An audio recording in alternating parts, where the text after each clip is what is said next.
Yo les deux, ça s'appelle Steven dans le milieu et aujourd'hui je me suis enclenché pour satisfaire votre curiosité mais avant tout la mienne car cette vidéo si elle est là c'est avant tout pour avoir les réponses à mes questions. Aura-t-on une saison 3 de The Umbrella Academy et surtout à quel genre de suite pouvons-nous nous attendre? Donc je vous invite à rester jusqu'à la fin de cette vidéo parce qu'évidemment les annonces s'annoncent riches en hype. Cette vidéo va effectivement contenir plein de spoilers de la saison 2 donc si tu n'as pas vu la fin de The Umbrella Academy saison 2 je t'invite en attendant à aller peut-être voir ma vidéo critique sans et avec spoilers qui se trouve justement en description et dans le commentaire épinglé. Et pour les plus rapides d'entre vous, les réponses à vos questions sur cette saison 3 se trouvent sûrement dans cette vidéo. C'est parti!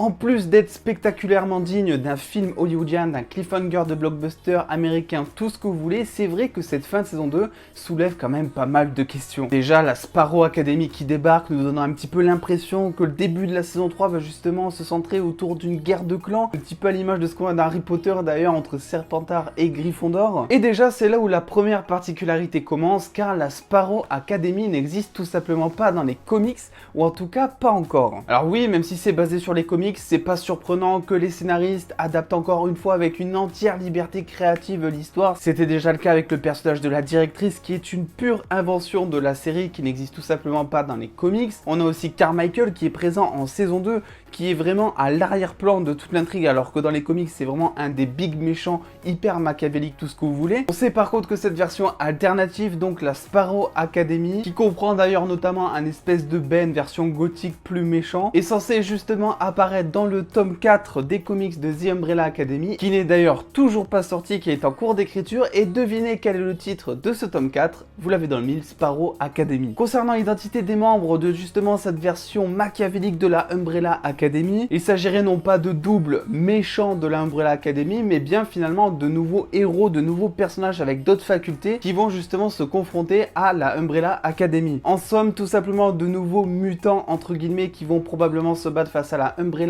Academy, qui est en effet plus la seule vraiment à avoir des super pouvoirs dans ce monde. On pensait que c'était le cas au début de la saison 1, mais on a eu le contre-exemple avec Lila en saison 2 qui s'est avéré être tout simplement hyper badass, on va pas se le cacher. Et vous voyez, ça sera sûrement pas la seule. Mais ça, pas de souci, car Gerard Way, le co-créateur donc de la BD, nous a promis que beaucoup de mystères seraient révélés justement dans ce fameux tome 4 appelé Sparrow Academy, saison 3 qui devrait d'ailleurs plus ou moins s'inspirer de ce fameux tome 4 vu que ça porte quand même le même nom de cette fameuse famille qui a été révélée à la fin de la saison 3. Du coup, on s'attend peut-être à plusieurs révélations du genre comment s'est passé un petit peu la naissance des autres enfants qui n'ont pas eu la chance d'être adoptés par le père Hargreaves. Le père Hargreaves, parlons-en, comment ça se fait que ce soit un extraterrestre, parce qu'on a eu donc cette scène en fin de saison 2 justement, qui est d'ailleurs beaucoup tirée des comics, hein. Si on prend le moment où ça se passe, c'est exactement quasiment le même plan, le même cadrage, ils sont vachement inspirés. Ou encore finalement, comment Ben est-il vraiment mort, car même à la fin de la saison 2, on ne sait toujours pas ce qui s'est vraiment passé avec Ben. Est-ce que c'est un rapport avec Klaus? Est-ce que c'est un rapport avec Luther?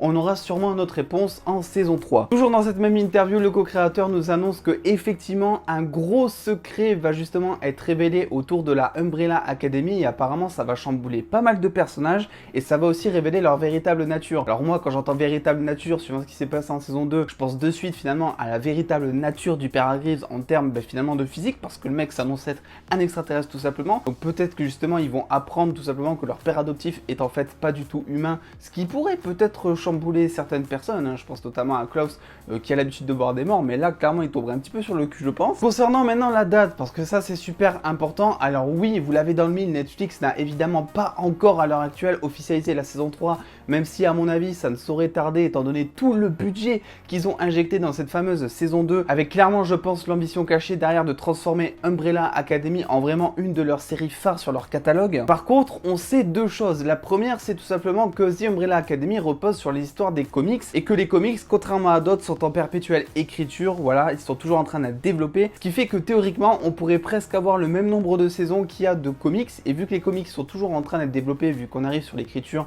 du 4e tome, ben finalement on se dit que la série pourrait être renouvelée encore indéfiniment. La deuxième chose, c'est que certains acteurs du casting ont révélé en interview que effectivement ils seraient plus qu'enthousiastes à l'idée justement de continuer cette série pour une saison 3. Pour citer Tom Hopper déjà, donc l'interprète de Luther, qui nous dit: avec la façon dont s'est terminée la saison 2, il y a énormément de directions à explorer, il y a un tout nouveau groupe de personnages potentiels, de nouvelles relations et encore une fois un nouveau monde à développer. Bon, l'acteur prend pas non plus énormément de risques et honnêtement je pense que lui-même ne sait pas vraiment dans quelle direction va partir cette saison 3, puisque tout simplement la saison 2 vient tout juste de se terminer et que ça m'étonnerait que le script de la saison 3 soit déjà finalisé au moment où je sors cette vidéo. Mais une chose est sûre, c'est qu'il est vraiment pas le seul à cacher son enthousiasme, tout comme Robert Sheehan, donc l'interprète de Klaus dans la série, qui aimerait continuer de faire vivre cet univers dans une prochaine saison d'après son interview pour Radio Times. Bah alors oui, hein, clairement avec toutes ces infos, on ne sait pas vraiment dans quelle direction va aller cette fameuse saison 3. Ils peuvent décider avec le degré qu'ils veulent d'adapter ou pas le comics qui va apparaître, qui va s'appeler donc la Sparrow Academy. Sparrow Academy qui contient justement cette fameuse version méchante de Ben, qui a l'air d'être sous les ordres un petit peu du père Hargreaves, et on se dit que peut-être que ses choix d'enfant ont justement totalement changé au moment où l'Umbrella Academy est venue lui rendre visite dans le passé, et que justement bah, ça a modifié un peu le passé et que le mec se retrouve méchant. Moi quoi qu'il en soit, je suis super content de retrouver le père Hargreaves méchant parce que ça sera l'occasion finalement de le voir un petit peu tel que Diego le voit depuis toujours, c'est-à-dire un véritable connard. Bref, en parlant de lui, n'oublions pas qu'il s'agit quand même d'un extraterrestre en fait, et que comme un petit peu à son image, la saison 3 nous est complètement encore étrangère.